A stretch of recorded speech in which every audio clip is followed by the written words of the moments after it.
Good evening friend, Dastak coaching Varanasi में आपका स्वागत है। इसके पहले वीडियो में हमने जो है भारतीय शिक्षा के इतिहास में जो है वैदिक कालीन शिक्षा, बौद्ध कालीन और मुस्लिम कालीन शिक्षा को पढ़ा था। और ब्रिटिश काल में हमने 1813 और 1833 का जो आज्ञा पत्र है, जो है चार्टर एक्ट है, वो देखा था। और मैकाले का विवरण पत्र और मैकाले के जो प्रमुख सुझाव थे उनको देखा।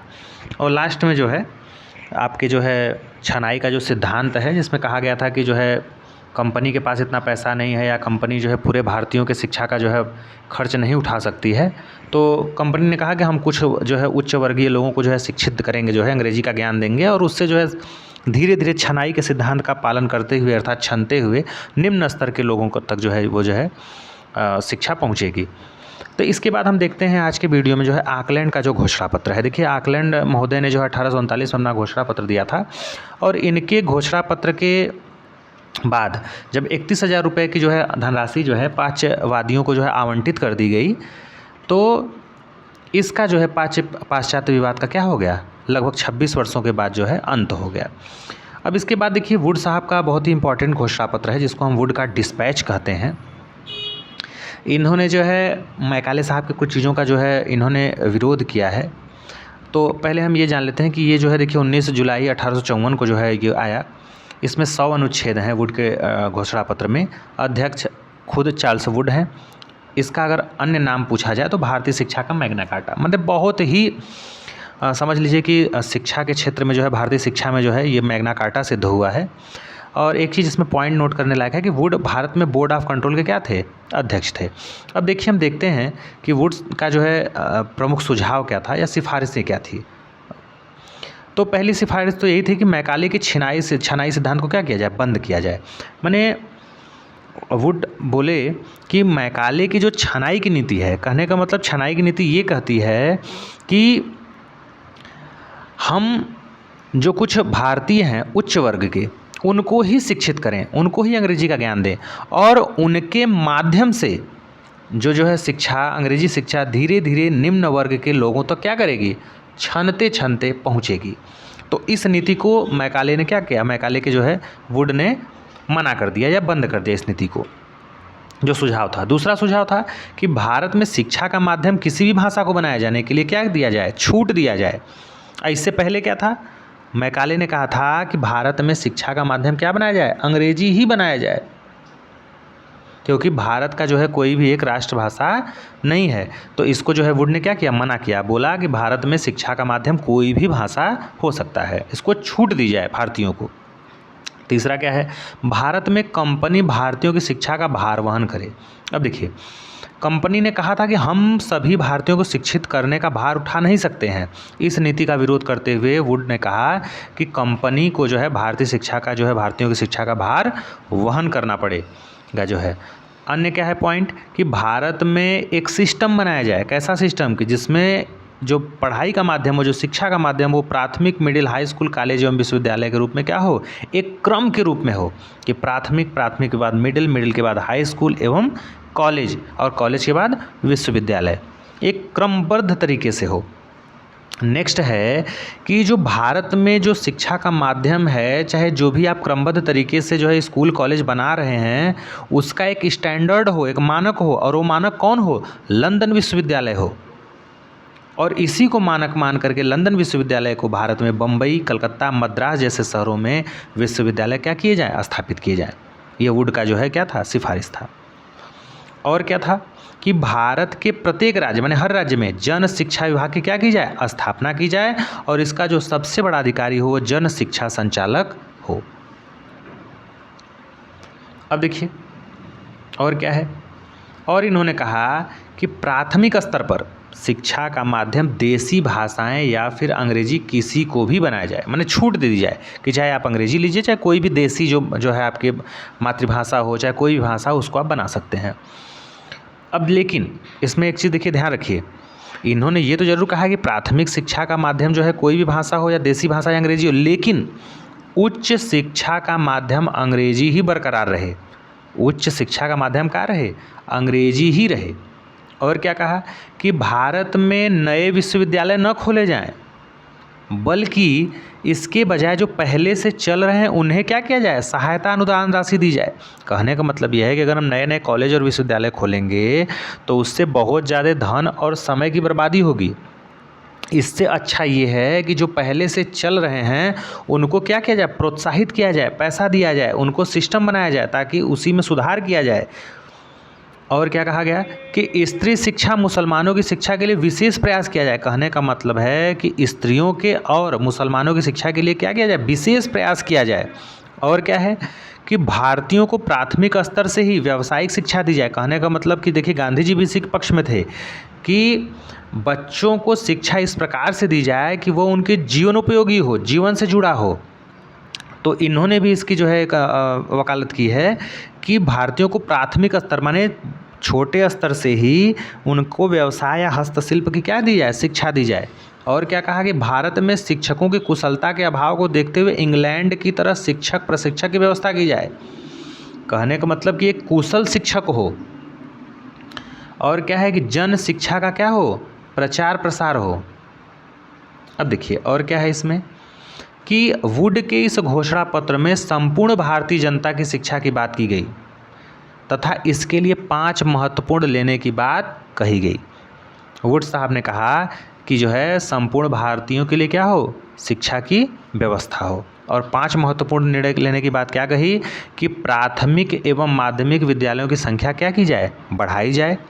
निजी प्रयासों अर्थात देसी तथा मिशनरियों के प्रयास को क्या किया जाए, वरीयता की दी जाए जो है। और शिक्षा में छात्रवृत्ति की व्यवस्था की जाए। निस्यंदन की नीति को बंद किया जाए और भारतीय भाषाओं को क्या किया जाए, प्रोत्साहित किया जाए। ऐसा ना हो कि खाली अंग्रेजी को ही प्रोत्साहित किया जाए। अब देखिए इसके बाद हंटर आते हैं। हंटर कमीशन अगर गठन की बात की जाए तो ये 3 फरवरी 1882 को, इसमें टोटल 20 सदस्य होते हैं जिसमें से 6 क्या होते हैं, भारतीय होते हैं।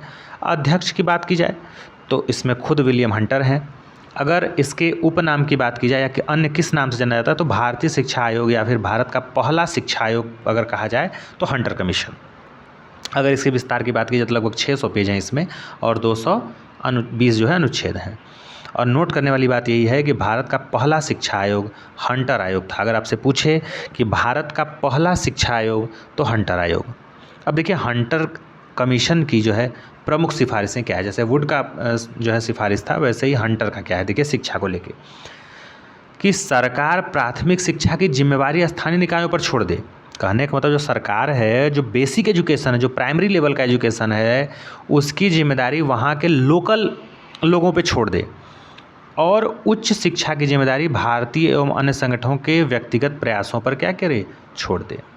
नेक्स्ट पॉइंट क्या है कि सहायता अनुदान राशि की दशाएं एवं शर्तें अनुकूल बनाई जाएं तथा सहायता अनुदान राशि समय पर क्या हो, उपलब्ध हो। ऐसा नहीं कि बेसमय से उपलब्ध हो। पैसे की ज़रूरत कब हो, शिक्षक सामग्री कब मंगवानी है तो उसको एक टाइम से दिया जाए।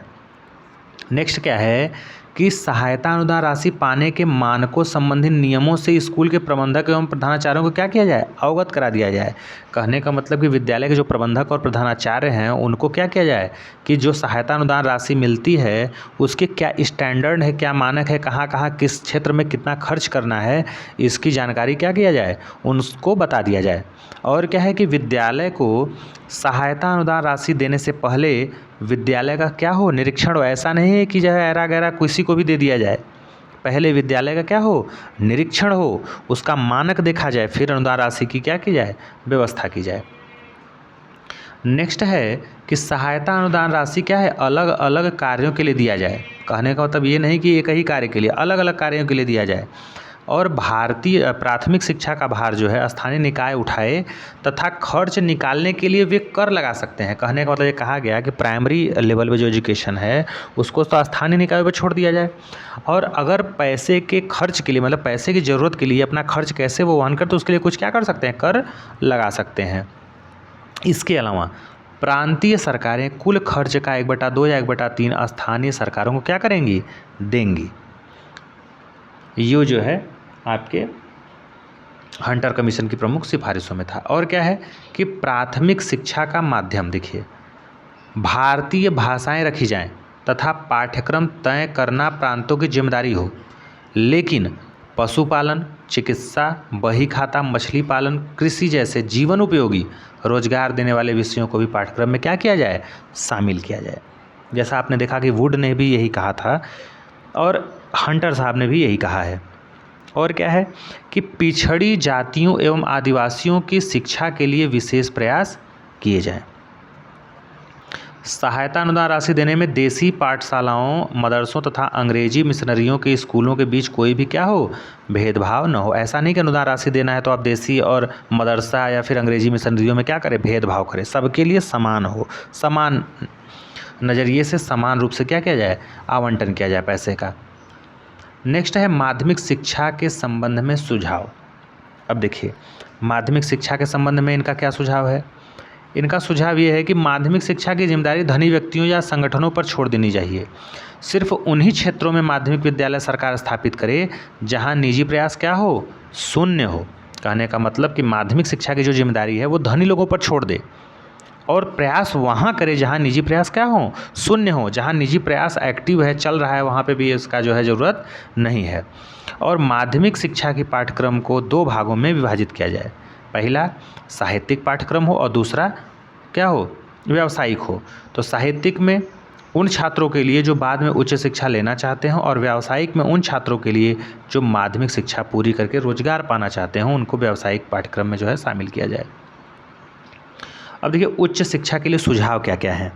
अब इनका उच्च शिक्षा के लिए पहला सुझाव है कि भारतीयों पर उच्च शिक्षा की जिम्मेदारी छोड़ दी जाए। भारतीयों पे क्या किया जाए, उच्च शिक्षा की जिम्मेदारी छोड़ दी जाए। दूसरा है सरकार राजकीय महाविद्यालय वहीं स्थापित करे जहां निजी प्रयास क्या हों, शून्य हो। विश्वविद्यालय में प्रधानाध्यापकों की नियुक्ति करते समय यूरोपीय विश्वविद्यालय में शिक्षा प्राप्त भारतीयों को क्या किया जाए, वरीयता दिया जाए। कहने का मतलब जो यूरोपीय विश्वविद्यालय में पढ़े लिखे शिक्षक हैं या फिर अनुभव प्राप्त हैं, उनको भारतीय शिक्षकों में मतलब विद्यालयों में क्या किया जाए, प्रधानाचार्यों की नियुक्ति में जो है वरीयता दी जाए। नेक्स्ट क्या है कि उच्च शिक्षा एवं माध्यमिक शिक्षा का माध्यम अंग्रेजी को ही रखा जाए। देखिए ये भी इसी पक्ष में है कि उच्च शिक्षा का माध्यम सदा ही क्या रहे, अंग्रेजी ही रहे।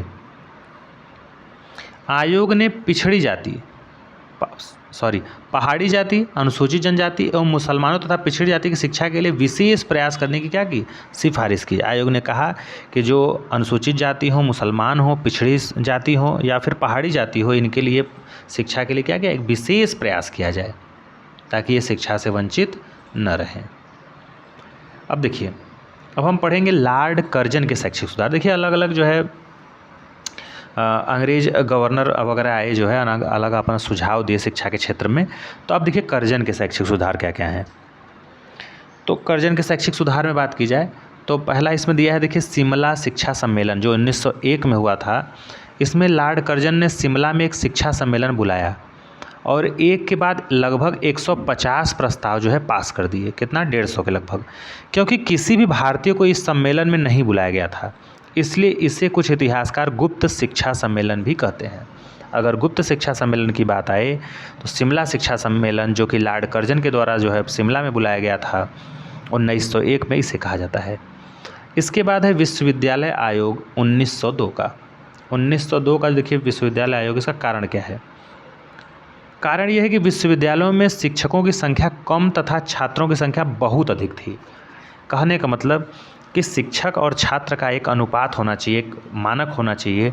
और यहाँ पे देख रहे हैं कि शिक्षकों में जो है क्या है, भारी कमी देखी गई है और बच्चों की संख्या जो है, शिक्षकों जो शिक्षार्थी हैं, छात्र हैं, उनकी संख्या क्या है, बहुत ज़्यादा अधिक है। विश्वविद्यालय में शिक्षण कार्य नहीं होता। सीनेट का मुख्य कार्य महाविद्यालयों को संबद्धता प्रदान करना था, जिसमें भ्रष्टाचार क्या है, व्याप्त है। सीनेट में पैसे वालों को सदस्य बनाया गया तथा इनमें शिक्षकों का जो है शिक्षा से जुड़े लोगों का प्रतिनिधित्व कम था। और इसकी महत्वपूर्ण विशेषताएं क्या है कि विश्वविद्यालय अपना ज़्यादातर समय किस में व्यतीत करता था, महाविद्यालयों को मान्यता देने तथा परीक्षा आदि की नियमावली बनाने में लगाते थे। और क्या है कि महाविद्यालयों में योग्य शिक्षकों का क्या था, अभाव था, क्योंकि उनके चयन की प्रक्रिया का कोई एक स्टैंडर्ड मानक नहीं था। अब देखिए नेक्स्ट क्या है कि इन सभी समस्याओं तथा भारतीय विश्वविद्यालय का सूक्ष्म अध्ययन करने के लिए कर्जन ने, किसने, लॉर्ड कर्जन ने सर टॉमस रैले की अध्यक्षता में 1902 में एक आयोग बनाया जिसे रैले आयोग, इन्हीं के नाम पे, टॉमस रैले के नाम पर जो है रैले आयोग, या जिसे भारतीय विश्वविद्यालय आयोग का गठन जो है किया गया 1902 में, 27 जनवरी 1902 में। अब देखिए, अगर गठन किया गया तो इस आयोग की प्रमुख सिफारिशें क्या हैं? तो इन सिफारिशें अलग अलग हैं, एक विश्वविद्यालय के लिए है और एक महाविद्यालय के लिए है। अगर विश्वविद्यालय की बात की जाए तो विश्वविद्यालय में स्पष्ट रूप से कहा गया कि सीनेट के सदस्यों की संख्या घटा दी जाए। सीनेट के सदस्यों की संख्या क्या की जाए? घटा दी जाए, तथा उनका कार्यकाल केवल 5 वर्षों का कर दिया जाए।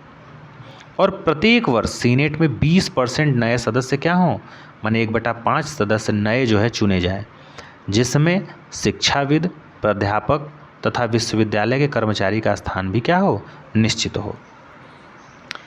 नेक्स्ट जो सुझाव है कि विश्वविद्यालय में सिंडिकेट के सदस्यों की संख्या 9 से 15 कर दी जाए तथा इसका नियंत्रण सीनेट को ही क्या दे दिया जाए। चौथा पॉइंट है कि प्रत्येक विश्वविद्यालय की सीमा क्या की जाए, निश्चित की जाए, कि उसका एक विशेष एक सीमा हो, एक निर्धारित एरिया हो। विश्वविद्यालय में शिक्षण कार्य भी शुरू किया जाए। ऐसा न हो कि विश्वविद्यालय काम केवल खाली मान्यता देना रह जाए, उसमें शिक्षण कार्य भी शुरू किया जाए तथा शोध कार्य को भी क्या किया जाए, शुरू किया जाए। नेक्स्ट है 6 नंबर पॉइंट कि विश्वविद्यालयों में शिक्षण हेतु उच्च योग्यता प्राप्त शिक्षकों को क्या की जाए, नियुक्ति, जो अधिक पढ़े लिखे हैं, अधिक योग्य हैं, उनको क्या किया जाए, नियुक्त किया जाए। अब देखिए महाविद्यालयों के लिए क्या जो है इन्होंने सुझाव दिया। महाविद्यालयों में इन्होंने कहा कि प्रत्येक महाविद्यालय में प्रबंधन के लिए एक प्रबंधकारी समिति का क्या हो, गठन हो, और महाविद्यालय द्वारा ली जाने वाली फीस जो है सिंडिकेट के द्वारा क्या हो, निर्धारित हो। और अगला पॉइंट है कि महाविद्यालय में योग्य शिक्षक, भवन हो, पुस्तकालय आदि की व्यवस्था होने पर ही क्या हो जाए, मान्यता दिया जाए। कहने का मतलब एक स्टैंडर्ड हो, एक बेसिक नीड हो, जैसे वहाँ योग्य शिक्षक हो, भवन हो, पुस्तकालय हो, तभी उनको क्या किया जाए, मान्यता दिया जाए।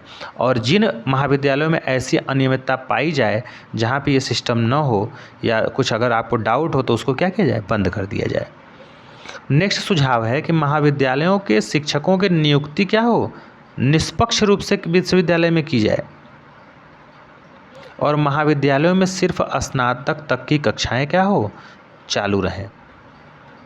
नेक्स्ट क्या है देखिए कि वर्तमान में हाई स्कूल, जिसको हम मैट्रिकुलेशन का स्तर कहते हैं, उसको ऊंचा किया जाए तथा इंटरमीडिएट कक्षा खत्म करके स्नातक को क्या कर दिया जाए, 3 वर्ष का कर दिया जाए।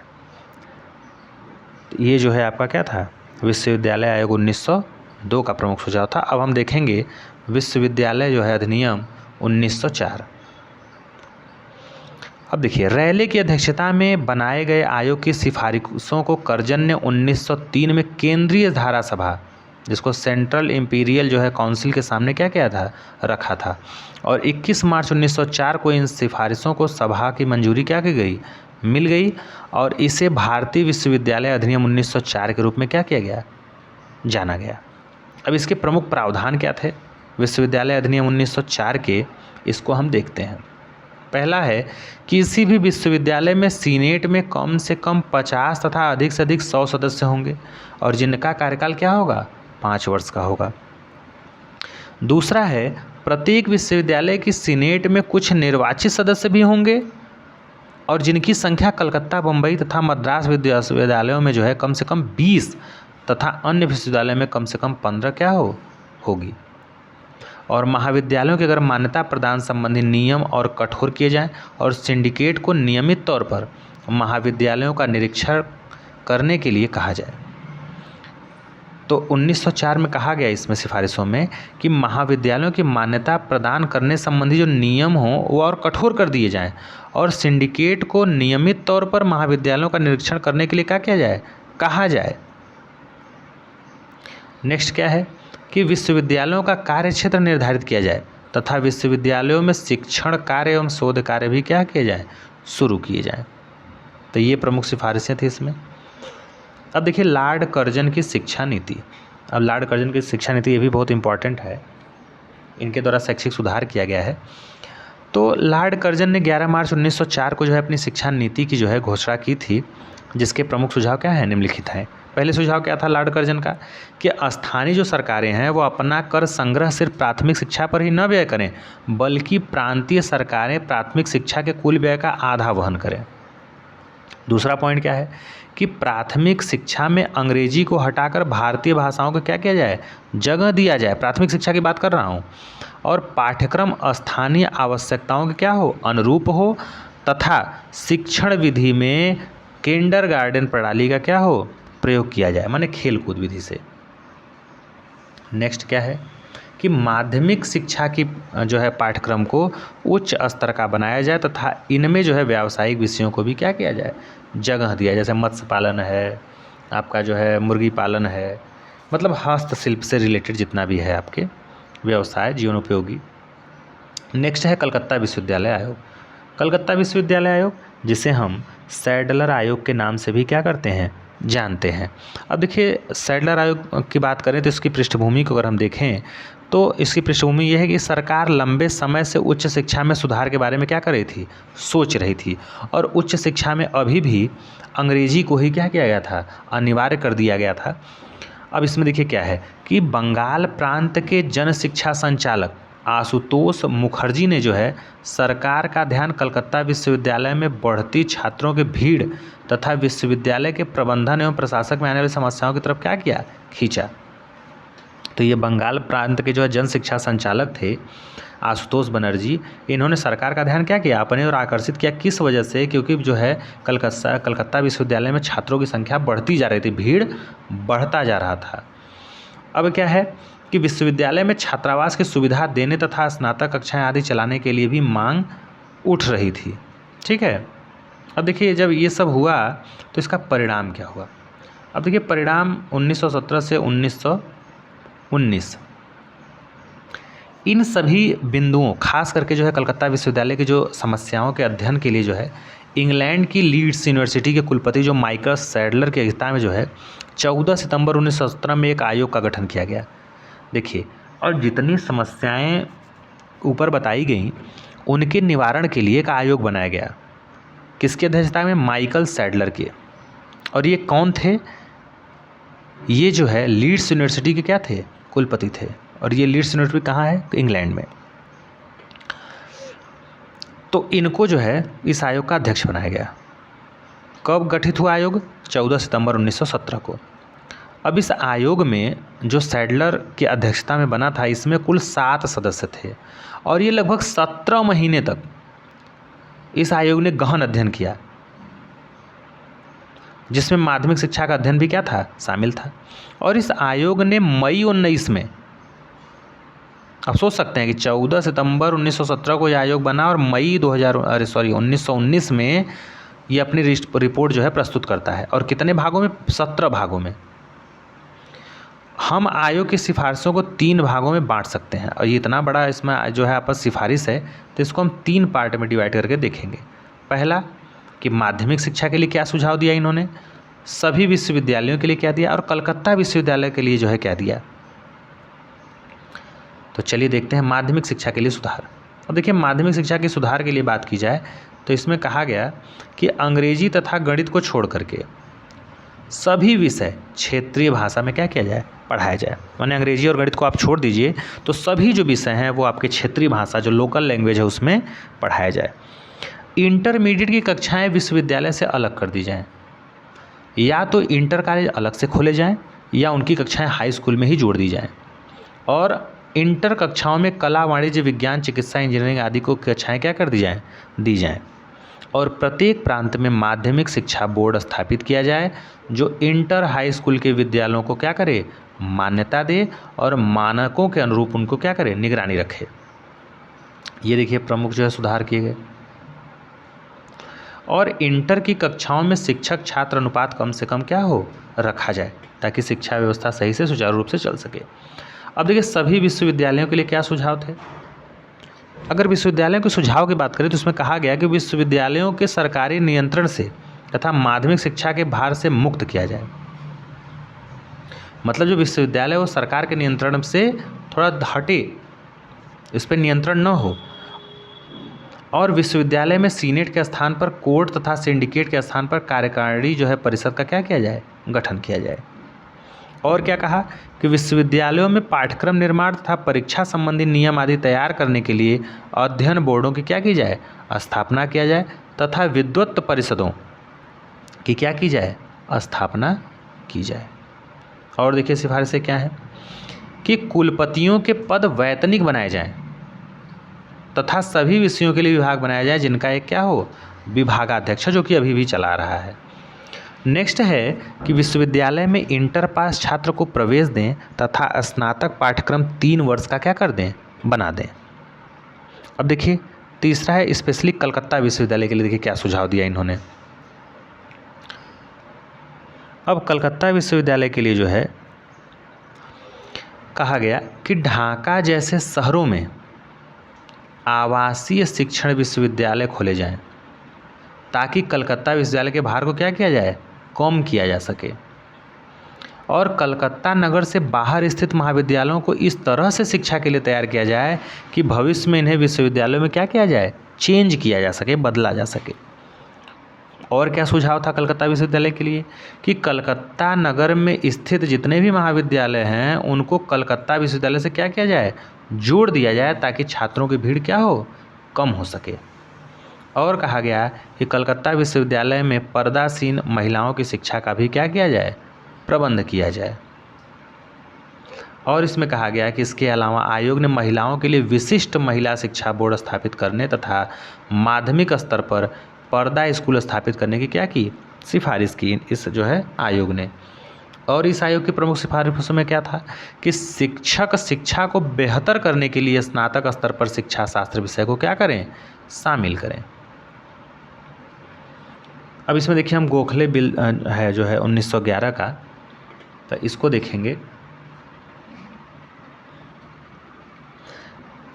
गोखले बिल में जो है या विधेयक इसको कहते हैं गोखले, 20वीं सदी की शुरुआत में भारतीय एक राष्ट्रीय शिक्षा प्रणाली की मांग कर रहे थे। भारतीय क्या कर रहे थे कि भारत में एक राष्ट्रीय शिक्षा प्रणाली जो है रहे 20वीं सदी की शुरुआत में, और वे चाहते थे कि कोई ऐसी प्रणाली बनाई जाए या कोई ऐसा कानून पास कर दिया जाए जिससे शिक्षा सभी के लिए क्या हो, प्राथमिक स्तर पर उपलब्ध हो। और ऐसा करने के लिए अनिवार्य एवं मुफ्त शिक्षा का प्रावधान क्या था, आवश्यक था, क्योंकि जब तक शिक्षा अनिवार्य और मुफ्त नहीं होगा तब तक प्राथमिक स्तर पर सर्वसुलभ नहीं हो सकेगा। नेक्स्ट क्या है कि राष्ट्रीय कांग्रेस के 1906 के अधिवेशन में श्रीमती एनी बेसेंट इसकी क्या की, मांग की, क्योंकि अगर 1910 की बात की जाए तो उस समय मात्र भारत की कुल आबादी 6% लोग ही साक्षर थे। जितने भी भारत की कुल आबादी थी उसके 6% लोग ही क्या थे, साक्षर थे 1910 में। तो गोखले बिल या गोखले विधेयक जो है, जो कि गोपाल कृष्ण गोखले के नाम पे था, का यह अनिवार्य एवं मुफ्त शिक्षा विधेयक मुख्यतः सैयाजी गायकवाड़ जो कि बड़ौदा के महाराजा थे उनसे ही प्रेरित था, जिन्होंने अपने राज्य में मुफ्त एवं अनिवार्य शिक्षा क्या किया था, लागू किया था। तो कहने का मतलब अगर आपसे पूछा जाए कि जो गोखले बिल था वो किससे प्रेरित था या कहीं ना कहीं उस पर किस चीज़ की छाप पड़ी थी, तो आप कह सकते हैं कि यह विधेयक जो है कहीं ना कहीं सयाजी गायकवाड़ जो कि बड़ौदा के महाराजा थे उनके द्वारा ही क्या था, ये प्रेरित था। गोखले भारतीय कांग्रेस के सक्रिय सदस्य होने के अलावा जो है फर्ग्यूसन कॉलेज जो पूना था वहाँ का क्या थे, प्राचार्य थे। और इसके अलावा गोखले ब्रिटिश केंद्रीय धारा सभा के अस्थायी सदस्य भी थे। और गोखले ने कहा कि कुल बालकों की संख्या का सिर्फ 35% भाग ही प्राथमिक शिक्षा प्राप्त कर रहा था। गोखले ने कहा कि जो जितने भी बालक हैं उनको प्राइमरी लेवल पे सबको एजुकेशन नहीं मिला है, बल्कि 35% ही क्या कर पा रहे हैं, शिक्षा प्राप्त कर पा रहे हैं। और यह विधेयक 6 से 10 वर्ष तक के बालकों के लिए क्या हो ये उनका सुझाव था। और अधिनियम पास होने के बाद आने वाले खर्च को जो है 2:1 के अनुपात में प्रांतीय सरकारें तथा स्थानीय निकायों के बीच क्या किया जाए, बांटा जाए। कहने का मतलब कि 2 हिस्सा अगर केंद्र सरकार उठाए तो 1 हिस्सा राज्य सरकार। और कहा गया कि राष्ट्रीय स्तर पर एक अलग शिक्षा विभाग खोला जाए तथा प्राथमिक शिक्षा की निगरानी के लिए शिक्षा सचिव क्या किया जाए, नियुक्त किया जाए। ये प्रमुख इसकी क्या थी, सिफारिशें थी। गोखले बिल की। और क्या कहा कि 16 मार्च 1911 को गोखले ने अपना यह विधेयक जो है कहाँ पेश किया, केंद्रीय धारा सभा में पेश किया। लेकिन यह विधेयक जो है 38 वास्तव में 38 के मुकाबले 13 मतों से क्या हो गया, पराजित हो गया। तथा विधि के विद्वानों ने कहा कि अभी भी भारत में ब्रिटिश सरकार मुफ्त एवं अनिवार्य शिक्षा लागू करने की स्थिति में नहीं है, क्योंकि वो चाहती थी कि अगर हम मुफ्त और अनिवार्य शिक्षा लागू कर देंगे तो उसका भार हम ही लोगों के ऊपर क्या होगा, पड़ेगा। तो ये कहते हुए जो है कि हमारी स्थिति ऐसी नहीं है कि हम ये अनिवार्य रूप से लागू कर सकें, तो इसको क्या किया, विधेयक को क्या किया, एक्सेप्ट नहीं किया। अब देखिए इस विधेयक का प्रभाव क्या पड़ा। इसके बाद यह विधेयक पराजित तो जरूर हो गया, लेकिन कहीं न कहीं इसके माध्यम से अनिवार्य शिक्षा की मांग जो है क्या हुई, समय समय पर उठती रही। और 1913 की भारतीय शिक्षा नीति जो है शिक्षा विभाग की राष्ट्रीय स्तर पर स्थापना की गई और प्राथमिक शिक्षा सचिव की भी क्या की गई, नियुक्ति की गई। और गोखले बिल का ही यह प्रभाव था कि पराजित तो जरूर हो गया ये बिल, लेकिन उसका प्रभाव यही था कि 1912 में जब जॉर्ज पंचम ब्रिटेन के राजा भारत आए थे तो उन्होंने भारतीय शिक्षा के विकास के लिए 50 लाख रुपए की धनराशि क्या की, आवंटित की। ये कहीं ना कहीं गोखले के ही बिल का क्या था, प्रभाव था। अब हम इस वीडियो का जो लास्ट लेक्चर है वर्धा योजना, इसको देखेंगे महात्मा गांधी का 1937 में जो 22 और 23 अक्टूबर को चलाया गया था। तो इसके कुछ प्रमुख चीज़ों को देखेंगे हम शिक्षा से जुड़ा हुआ। तो महाराष्ट्र के वर्धा नामक जगह पर मारवाड़ी सभा द्वारा आयोजित वार्षिक शिक्षा मंडल में गांधी जी ने एक अखिल भारतीय जो है शिक्षा संबंधी सम्मेलन को क्या किया था, आहूत किया था या बुलाया था।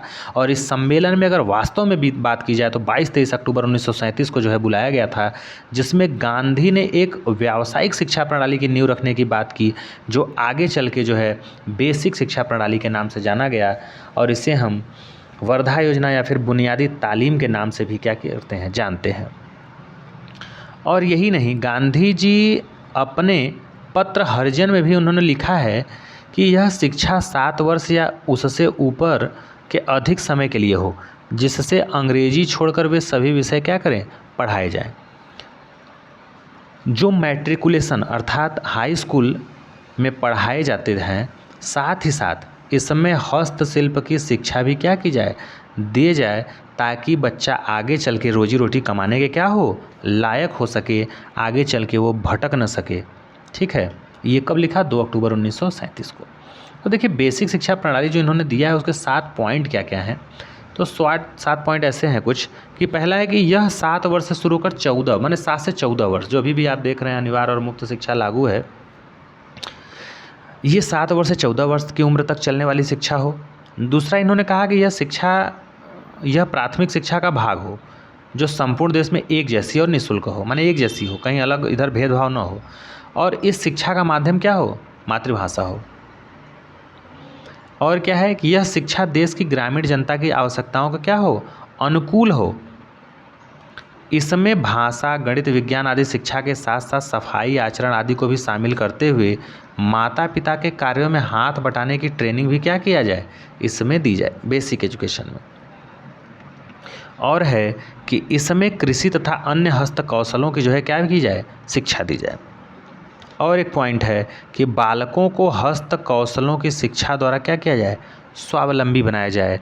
कहने का मतलब कि अगर उनके अंदर हुनर रहेगा तो वो आत्मनिर्भर बनेंगे, किसी के ऊपर डिपेंड नहीं रहेंगे। और गांधी जी की इस शिक्षा नीति को जो है अंतिम रूप देने का कार्य जो है किसने किया था, तो जाकिर हुसैन ने किया था, जो तत्कालीन जो है जामिया मिलिया इस्लामिया विश्वविद्यालय के क्या थे, कुलपति थे। और जिन्होंने 1937 और 38 में 2 भागों की अपनी रिपोर्ट में वर्धा योजना के लिए एक रूपरेखा क्या किया था, प्रस्तुत किया था। तो अगर बेसिक एजुकेशन के सिद्धांत की बात करें तो इसका सिद्धांत यही है कि निःशुल्क एवं सर्वांगीण जो है सिद्धांत, आत्मनिर्भरता का सिद्धांत हो, जनसाधारण की शिक्षा का सिद्धांत हो, सर्वोदय का सिद्धांत हो, वास्तविक जीवन से जोड़ने का सिद्धांत हो, करके सीखने का सिद्धांत हो, और हस्त कौशलों का क्या हो, सिद्धांत हो। अब देखिए बेसिक शिक्षा प्रणाली में विद्यालयों की समय सारणी क्या हो, उन्होंने समय सारणी को भी बताया। तो इसमें कहा कि कुल कक्षाओं का अगर समय 5 घंटे 30 मिनट है तो इसमें सबसे ज़्यादा जो है 3 घंटे 20 मिनट हस्त कौशल पे दिया जाए, 40 मिनट संगीत कला और अंकगणित पे दिया जाए, मातृभाषा पे 40 मिनट, सामाजिक अध्ययन और सामान्य विज्ञान पे आधा घंटा और शारीरिक शिक्षा पे 10 मिनट और अवकाश भी जो है क्या है 10 मिनट का होना चाहिए, टोटल 5.5 घंटे के समय में। अब देखिए शिक्षक जो है प्रशिक्षण क्या हो, मतलब शिक्षकों के लिए प्रशिक्षण है, तो योग्य शिक्षकों की ही क्या हो नियुक्ति हो, इन्होंने कहा। और शिक्षक जो हो कम से कम मैट्रिक पास हो, ऐसा नहीं कि एरू गैरू कोई भी आ जाए, कम से कम एक न्यूनतम जो है मैट्रिक पास हो। और जिन लोगों को कोई भी शिक्षण अनुभव नहीं है उनके लिए कम से कम 3 साल का दीर्घकालीन प्रशिक्षण जरूरी है, मतलब उनको ट्रेनिंग दीजिए जिनको कोई भी शिक्षण अनुभव नहीं है। और जिन लोगों के पास कुछ वर्षों का शिक्षण कार्य अनुभव हो उनके लिए 1 वर्ष का अल्पकालीन या कम समय के लिए शिक्षण प्रशिक्षण क्या हो जरूरी हो। माने जो इनको एकदम अनुभव नहीं उनको 3 साल का लंबा जो है अनुभव दिया जाए, ट्रेनिंग दिया जाए, और जिनको थोड़ा बहुत अनुभव है उनके लिए 1 साल स्पेशल ट्रेनिंग दिया जाए। नेक्स्ट है बेसिक शिक्षा प्रणाली की असफलता के प्रमुख कारण, ये आखिर में कुछ असफल क्यों हो गया, इसका कारण क्या था। तो पहला कारण था कि योग्य शिक्षकों का अभाव था। दूसरा, विद्यालय के खर्चे को वहन करने के लिए धन का क्या था अभाव था। सरकार की उदासीनता थी, सरकार का इसमें कोई इंटरेस्ट नहीं था। शहरी क्षेत्रों के लिए अनुप्रयुक्त, ये शहरी शिक्षकों के लिए क्या था क्षेत्रों के लिए प्रयुक्त नहीं था। तो अब हम नेक्स्ट वीडियो में माध्यमिक शिक्षा आयोग 1952-53 और आगे जो है जैसे आपका जिसे हम मुदालियर आयोग कहते हैं, कोठारी आयोग है, 1986 की शिक्षा नीति है, राष्ट्रीय संशोधित शिक्षा नीति है, इन सब चीज़ों को नेक्स्ट वीडियो में देखेंगे। तो मिलते हैं नेक्स्ट वीडियो में, तब तक के लिए थैंक यू।